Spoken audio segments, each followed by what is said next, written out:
प्रतिगृह्यताम् प्रत्यक्षदीपम् समर्पयामि साज्यम् च वर्ति संयुक्तम् गणनायोजितम् मया दीपम् ग्रहाण देवेशो त्रैलोक्यातिमिरापः अस प्रक्षालम् पूर्वकम् ऋषिकेशाय नमो नैवेद्यम् पुष्पैः आच्छाद्य ॐ शर्करागड्यखाद्यानि दधि कृतकृतानि च आहारो भक्षपूज्यम् च नैवेद्यम् प्रतिगृह्यताम् आचमनीयम् जलम् समर्पयामि ग्रासमुद्राम् अर्पयेत् प्राणाय स्वाहा पानाय स्वाहा व्यानाय स्वाहा समानाय स्वाहा उदानाय तदास्तु मे विनायकनवन्दभ्यं सततं मोदकप्रियं निर्विघ्नं कुरु मे देव सर्वकार्येषु सर्वदा श्रीसिद्धिविनायकाय नमो नमः दूर्वाङ्कुर पूजनम्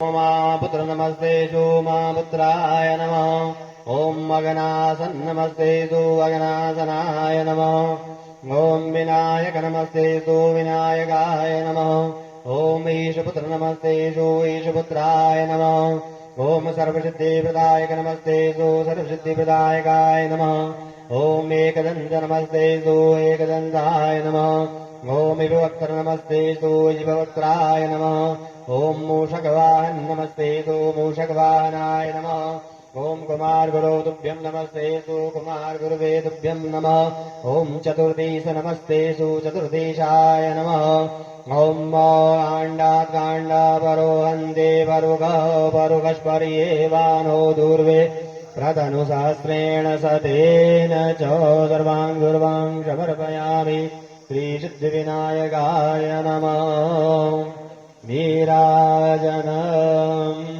ज्वालामालिन्यै नमः रत्नैश्वर्यै नमः सर्वोपचारार्थे गन्धाक्षरपुष्पाणि समर्पयामि जय गणेश श्री गणेश देवा माता जाकी पार्वती पिता महादेवा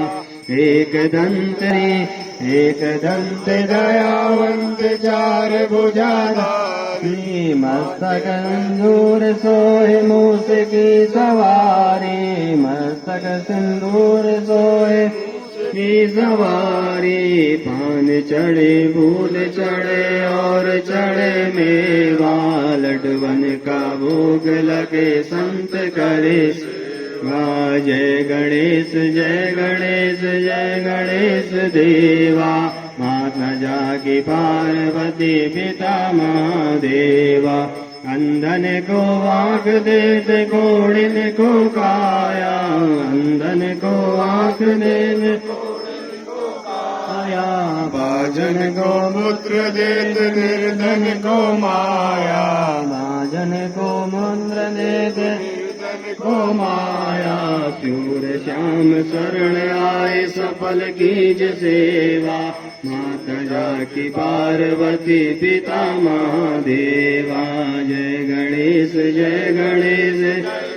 इस देवा माता जाकी पार्वती पिता महादेवा दीनन की लाज रखो शंभु सुतवारी दीनन की लाज रखो शंभु सुतवारी कामना को पूर्ण करो जग बलिहारी कामना को पूर्ण करो जग बलिहारी जय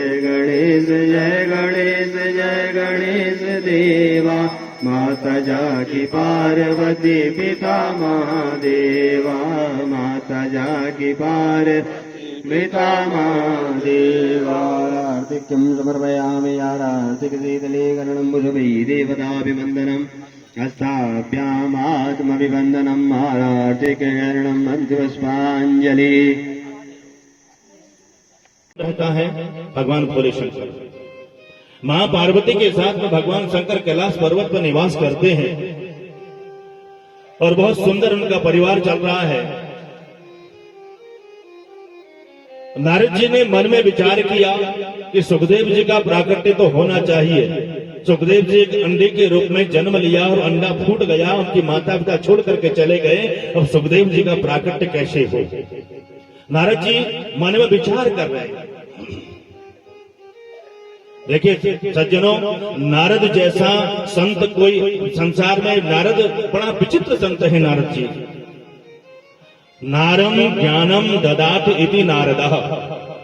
लोग क्या करते हैं संसार में, अगर कोई व्यक्ति जरा इधर की उधर बात करने लगता है तो कितने बड़ा नारद बन गया, देखो नारद की तरह करता है। नारद कोई चुगलीखोर नहीं थे, नारद कोई ऐसे चलते फिरते संत नहीं थे।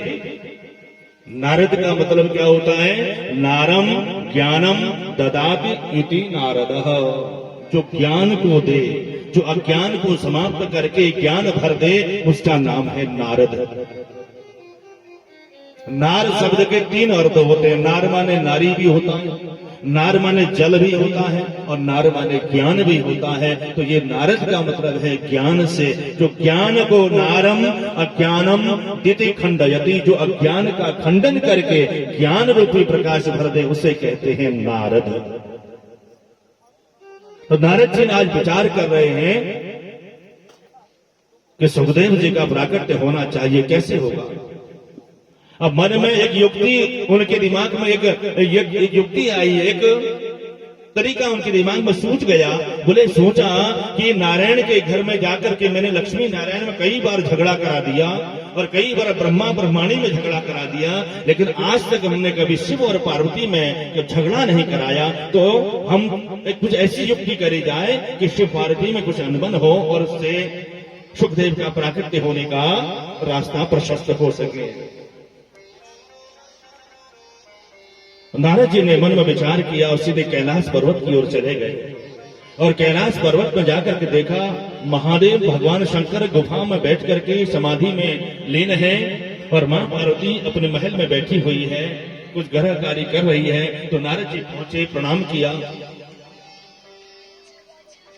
तो मां पार्वती ने पूछ लिया कि नारद जी आज बड़े दिनों बाद कहां से आना हो रहा है, सब कुशल सेम ठीक तो है। नारद जी ने कहा मां सब ठीक तो है, लेकिन आना जाना आप क्या बात करते हैं, सब जगह मैंने आना जाना छोड़ दिया। बोला क्यों छोड़ दिया। बोला संसार में सब स्वार्थ से रहते हैं लोग, कोई एक दूसरे से प्रेम नहीं करता, कोई किसी का सम्मान नहीं करता, इसलिए मैंने संसार में आना जाना छोड़ दिया। ये तो सब बनावटी प्रेम है। माते संसार के मनुष्यों का जो प्रेम है वो सच्चा नहीं रहा, सब बनावटी हो गया, इसलिए कहीं भी आना जाना बंद कर दिया है। जहां सच्चा प्रेम नहीं है तो वहां जाना क्यों, बताइए। माता पार्वती बोली अब तो मैं आपसे क्या बोल सकती हूं, मैं तो अपनी बात कहूं। मुझ में और भगवान शंकर में, महादेव में इतना प्रेम है, इतना प्रेम है कि भगवान शंकर अपनी कोई भी बात मुझसे छुपाते नहीं है। हम दोनों पति पत्नी में बहुत प्रेम है।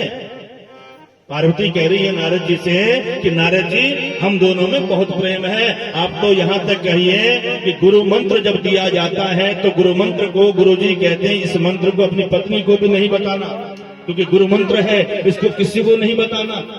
जो गोपनीयम गोपनीयम गोपनीयम प्रयत्न करके भी उस मंत्र को छुपा के रखना चाहिए, लेकिन महादेव ने वो मंत्र भी मुझे बताया है।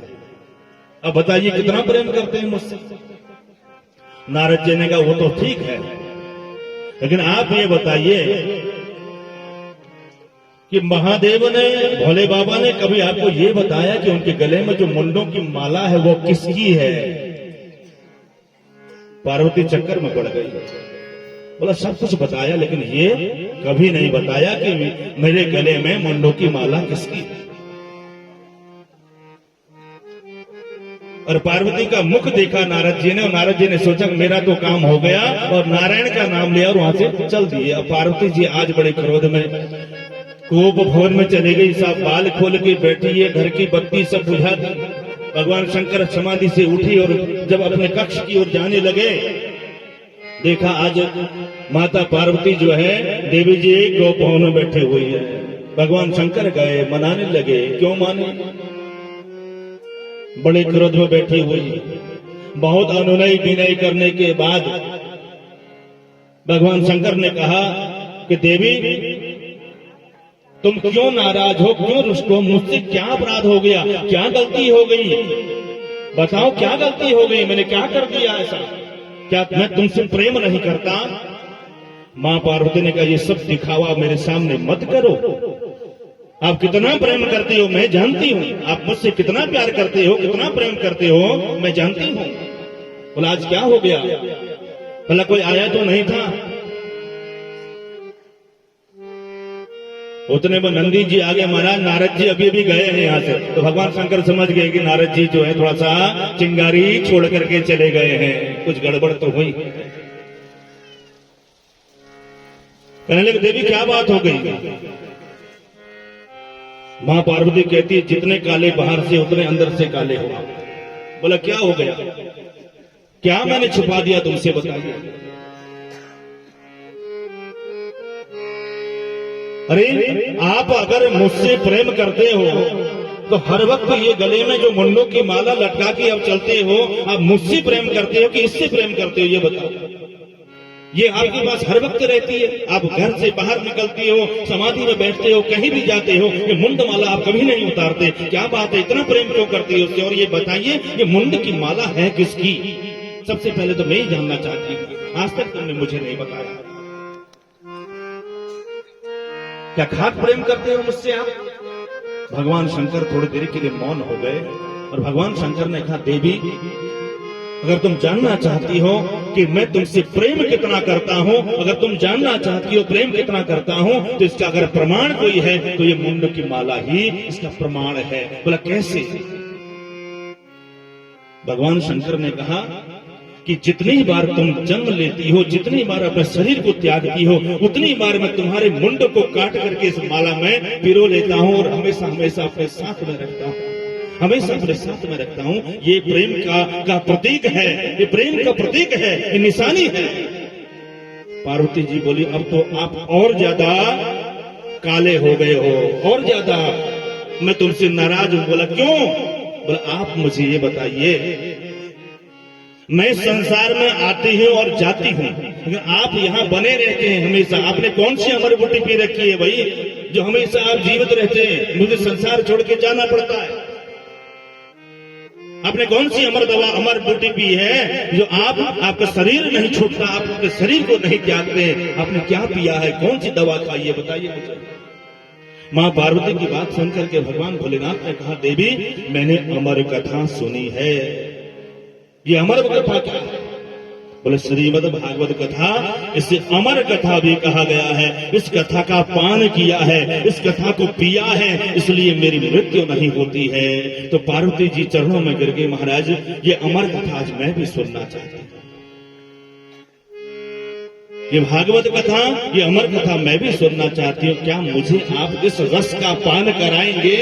भगवान भोलेनाथ ने कहा बिल्कुल कराएंगे, लेकिन इस कथा को सुनने के कुछ विधान है, कुछ नियम है, उनका पालन आपको करना पड़ेगा। देवी पार्वती ने कहा जो नियम आप बताएंगे वो मैं पालन करूंगी, आप मुझे बस कथा सुना दीजिए।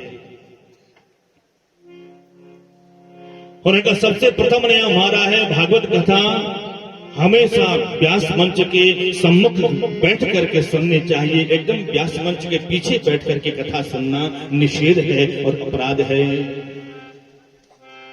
दूसरी बात, भागवत की कथा के बीच में उठना नहीं चाहिए, व्यर्थ की बात नहीं करनी चाहिए, बीच में बिल्कुल नहीं बोलना चाहिए।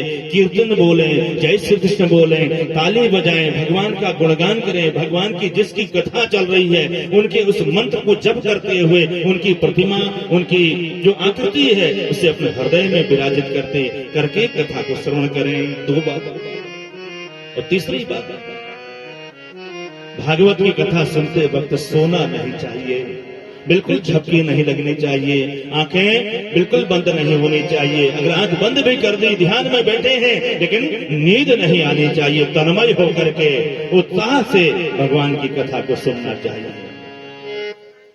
मां पार्वती ने कहा बिल्कुल आपकी तीनों शर्तें मुझे मंजूर हैं और मैं कथा सुनना चाहती हूँ, आप मुझे कथा सुनाने के लिए तैयार हो जाइए। भगवान ने कहा एक और बात है। बोला क्या बात है? बोला मैं जब कथा सुनाता हूं तो आंखें बंद करके सुनाता हूं, और मुझे कैसे पता लगेगा कि तुम कथा सुन रही हो कि नहीं सुन रही हो? तो देवी ने कहा मुझे क्या करना होगा? बोला आपको बीच बीच में ओम का उच्चारण करना पड़ेगा, थोड़ी थोड़ी देर में ओम ओम, जिससे मुझे पता लगे कि हाँ आप उठी हो, जागी हो और कथा को सुन रही हो। देवी ने कहा बिल्कुल यही करूंगी। कथा प्रारंभ करने के लिए उन्होंने एक सुंदर अमरनाथ की गुफा में बर्फ का सिंहासन बनाया, बर्फ की गद्दी बनाई और उस बर्फ के आसन पर भगवान शंकर विराजमान हो गए और भगवान शंकर ने कथा करना प्रारंभ किया। बलवार कृष्णलाल की जय, शंकर भगवान की जय हो। कथा प्रारंभ हुई। आज कैलाश पर्वत में भागवत कथा चल रही है। कथा शुरू हुई और भगवान कथा करते। कथा करने का नियम क्या था? सुबह 6 बजे से कथा प्रारंभ होती, शाम को 6 बजे कथा विराम होती, फिर 6:01 पर फिर शुरू हो जाती। ऐसे ही करते करते 7 दिन 7 रात लगातार भगवान की कथा प्रारंभ हो गई। भगवान कथा सुनाने लगे। बीच बीच में मां पार्वती ओम ओम का उच्चारण कह करके सुनने लगी। लेकिन पहले दिन की कथा, अब वो जो अंडा फूटा हुआ था, आपको हमने पहले बताया, जहां पर वो अंडा फूटा हुआ था उसके सामने ही व्यास गद्दी तैयार की गई थी। उसके पीछे व्यास गद्दी के ठीक पीछे वो अंडा फूटा हुआ जो तोते का अंडा था वो पड़ा हुआ था। जब पहले दिन की कथा को विराम हुआ तो अंडा जो फूटा हुआ था वो जुड़ गया और फिर से अंडा बन गया कथा के प्रभाव से। दूसरे दिन की कथा को विराम हुआ तो अंडा जो था फिर फूट गया। फूट करके उसमें से एक सुंदर तोते का बच्चा जन्म ले लिया। बोलो सुखदेव महाराज की। वो सुख का बच्चा जन्म ले लिया और पीछे बैठ करके कथा सुन रहा है। व्यास गद्दी के पीछे बैठा हुआ है और कथा सुन रहा है। और इस प्रकार से कथा चल रही है। मां पार्वती ओम का उच्चारण कर रही है और ऐसे करते करते कथा चल रही है। जब उद्धव और कृष्ण का प्रसंग चल रहा था उस वक्त मां पार्वती को नींद आ गई। भगवान सुना रहे थे योगेश योग विन्यास, योगी के योग के लक्षण सुना रहे थे। तो उस वक्त मां पार्वती को नींद आ गई और मां पार्वती को नींद आ गई। तोते ने देखा कि मां पार्वती सो गई है। अब अगर मां पार्वती ओम का उच्चारण नहीं करेगी तो भोलेनाथ कथा करना बंद कर देंगे और मेरी कथा अधूरी रह जाएगी। वो सुन रहा है। दूसरे दिन की कथा से उसे प्रारंभ किया और कथा सुन रहा है। अब क्या किया जाए? उस तोते ने मां पार्वती की ही आवाज में ओम का उच्चारण करना शुरू कर दिया और भगवान शंकर को पता भी नहीं चला कि पार्वती ओम का उच्चारण कर रही है कि कोई और कर रहा है। ओम ओम का उच्चारण वो सुख जो है करने लगा। और जब जैसे ही 7 दिन व्यतीत हुए, कथा को विराम हुआ, भगवान ने कहा बल बाल कृष्णलाल की जयकारा लगाया। तुरंत मां पार्वती की आंखें खुल गई। तुरंत आंख खोल के कहने लगे महाराज बताइए उद्धव और कृष्ण के बीच में क्या हुआ? भगवान भोलेनाथ कहते हैं उद्धव और कृष्ण के बीच में क्या हुआ मतलब? ये तो 5वें दिन हमने आपको बताया था। मां पार्वती ने कहा 5 दिन से मैं लगातार कथा सुन रही थी, मुझे आंख लग गई और आंख लगी तो मुझे नींद आ गई। तो आज जब 7वें दिवस की कथा को विराम हुआ तो मेरी आंख खुल रही है। आप कहते हैं कि मैंने कथा सुना दी और मैंने कथा सुनी नहीं। भगवान शंकर कहते हैं अगर तुम सो गई थी तो ओम का उच्चारण कौन कर रहा था? कौन ओम ओम का उच्चारण कर रहा था? तुरंत चारों तरफ नजर दौड़ाई तो तोते का बच्चा अपनी जान बचाने के लिए वहां से उड़ गया। भगवान शंकर ने अपना त्रिशूल उठाया और कैलाश पर्वत से नीचे उतर गए उस तोते का पीछा करते हुए, बच्चे का पीछा करते हुए।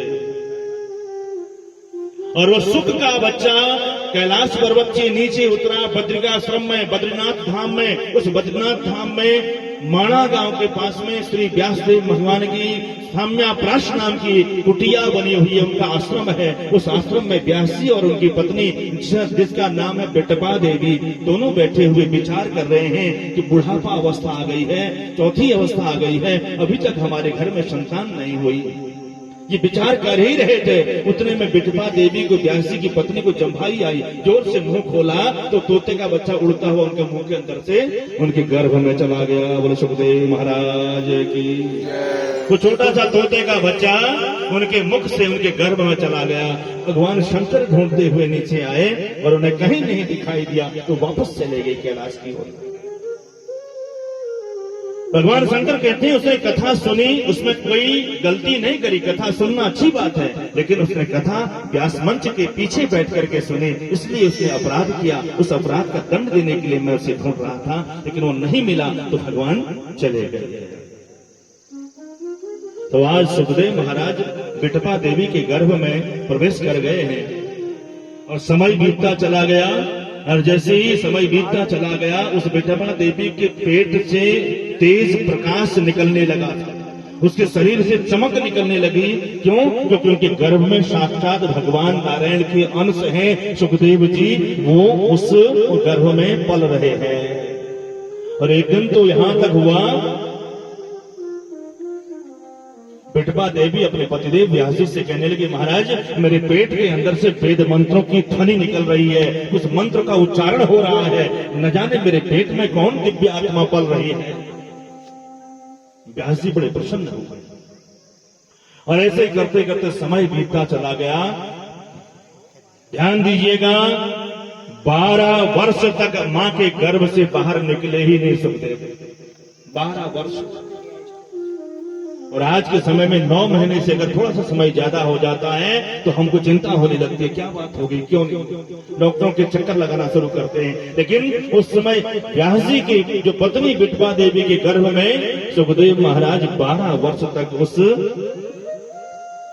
गर्भ के अंदर उन्होंने वास किया। उस मात्र गर्भ को उन्होंने मंदिर बना दिया, भगवान का देवस्थल बना दिया। बाहर से व्यास जी प्रार्थना कर रहे, अरे पुत्र तुम जो भी हो बाहर आ जाओ, तुम्हारी मां को कष्ट होता है। सुखदेव अंदर से आवाज देते हैं, मैं बाहर नहीं आऊंगा। क्यों? क्योंकि यहाँ बाहर तो भगवान की माया फैली हुई है, उस माया में मैं फंसना नहीं चाहता, इसलिए गर्भ में ही अच्छा हूं। बोला नहीं, तुम्हारी मां को कष्ट होता है, आ जाओ बाहर। तो सुखदेव ने बिल्कुल मना कर दिया। भगवान व्यास जी ने कहा, देखो मैं तुम्हें वचन देता हूं कि तुम्हें भगवान की माया नहीं घेरेगी, नहीं व्याप्ति होगी। सुखदेव ने कहा, जब तक भगवान नहीं आएंगे यहाँ पर वचन देने के लिए, तब तक मैं बाहर नहीं आऊंगा।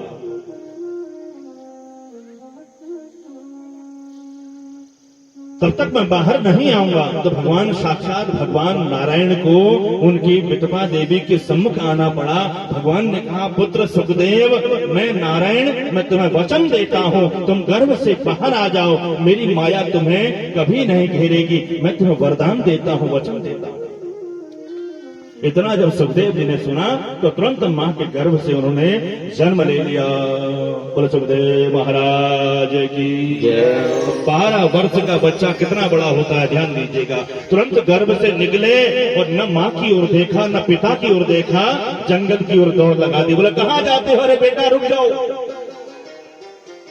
बेटे ने पीछे मुड़ के नहीं देखा। क्यों? वो तपस्या करने के लिए माया से तो बिल्कुल दूर थे, भगवान के इस माया से बिल्कुल दूर थे, माया से बिल्कुल दूर थे। देखो व्यास जी उनके पीछे पीछे दौड़ रहे। यम प्रवजंतम अनुपेतमपेत कृत्यम द्वैपायनो विरह कातराजुहावा पुत्रेति तन्मयतया तरवोभिनेन्दो तम सर्वभूत हृदयं मुनिमानतोऽस्मि। अरे पुत्र रुक जाओ, मैं तुम्हारा पिता व्यास, मैं तुम्हें आवाज लगाता हूँ, तुम्हारी माँ तुम्हारे लिए रुदन कर रही है, लौट जाओ, वापस आ जाओ। लेकिन उन्होंने एक भी नहीं सुनी और चले गए वन की ओर। क्यों चले गए वन की ओर? क्यों? उनका तो मन उस राधा के नाम पर, राधा के चरणों में रमा हुआ था, भगवान कृष्ण के चरणों में रमा हुआ था। जय जय राधा रमण हरि बोल, जय जय राधा रमण हरि बोल, जय जय राधा रमण हरि बोल, जय जय राधा रमण हरि बोल, जय जय राधा रमण हरि बोल, जय जय राधा रमण हरि बोल, जय जय राधा रमण हरि बोल, जय जय राधा रमण हरि बोल, जय जय राधा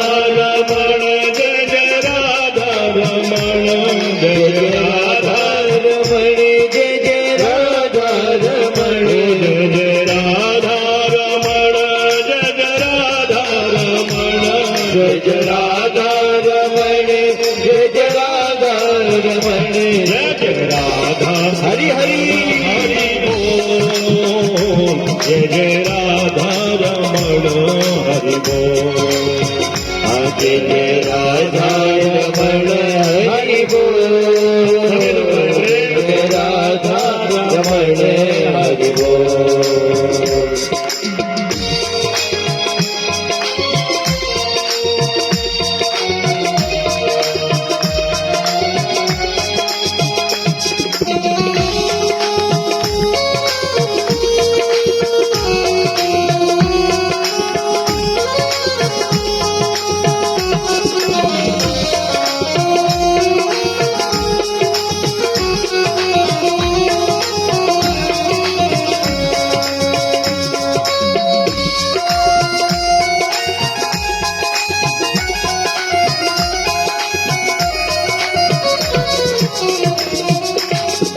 नटनागर नवल छेल रसिया, नटनागर नवल छेल रसिया, नटनागर नवल छेल रसिया, नटनागर नवल छेल रसिया, प्यारो ब्रिज को कान्हा मन बसिया, प्यारो ब्रिज को कान्हा मन बसिया, अरे कालिंदी कोल किलो, जय जय राधा रमण हरि बोल, करे कालिंदी बोल किलो, जय जय राधा रमण हरि बोल, जय जय राधा रमण हरि बोल, जय जय राधा रमण हरि बोल, जय जय राधा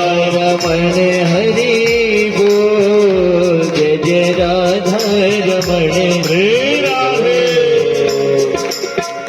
वृंदावन बिहारी लाल की।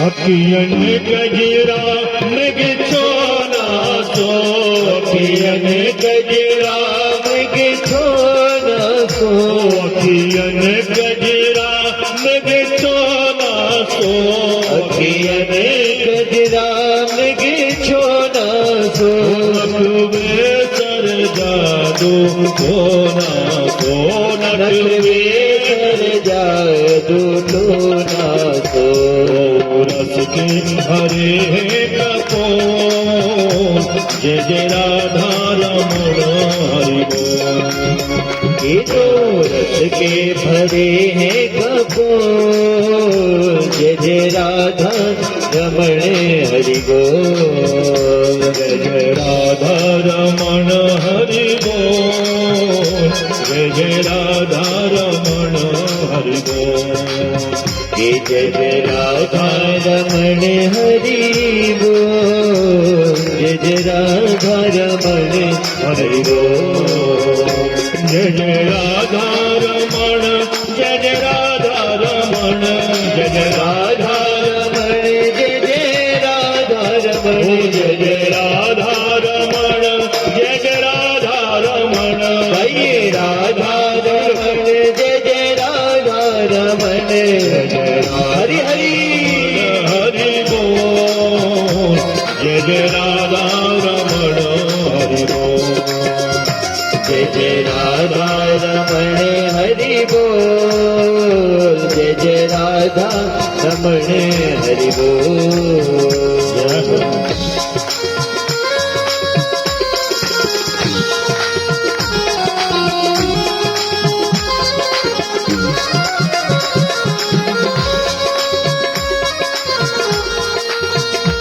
बोल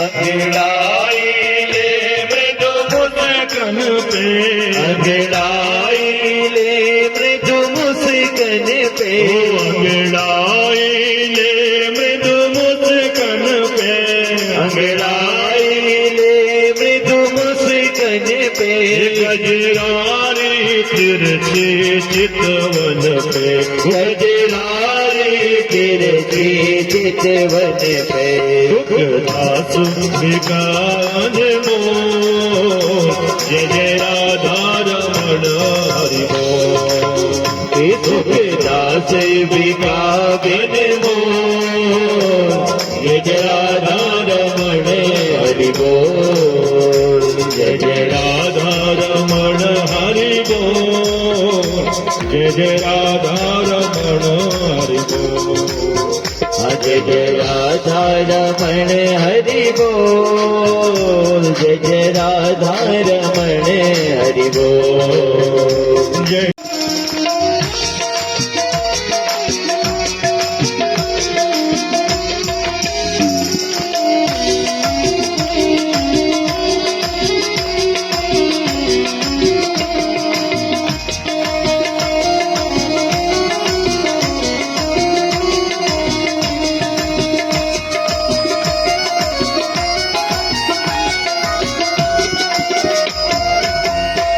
कागा से तोए हंस करेंगे कागा से तोए हंस करेंगे कागा से तोए हंस करेंगे कागा से तोए हंस करेंगे कागा से तोए हंस करेंगे कागा से तोए हंस करेंगे कागा से तोए हंस करेंगे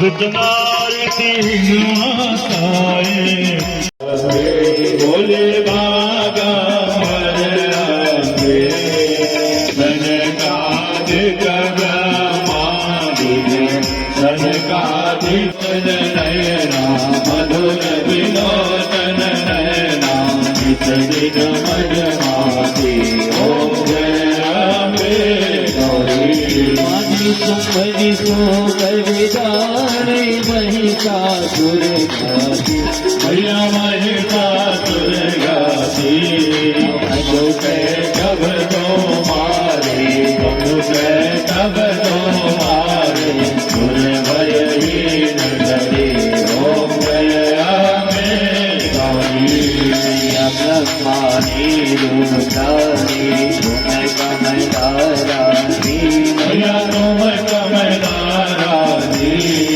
आगम जिगम बखानी तारो वेद बखानी तुम शिव कमलानी ओम जय में गौरी संकट योगिनी रावत नित्य करत मेरो भैया नित्य करत मेरो बाजत ताल बजाना बाजे बाजे ढोल मजीरा और बाजत डमरू ओम जय राधे गौरी तुम ही हो जग की माता तुम ही हो भरता भैया तुम ही हो भरता भक्तन की दुख हरता भक्तन की दुख हरता दुख सामत करता ओम जय अम्बे गौरी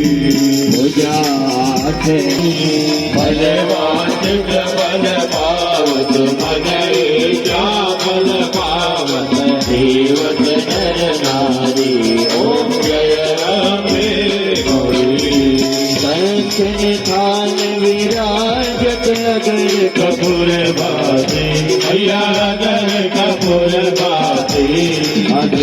लाल के तुम राजत धौला घर में विराजत कोटि रतन ज्योति ओम जय अम्बे गौरी।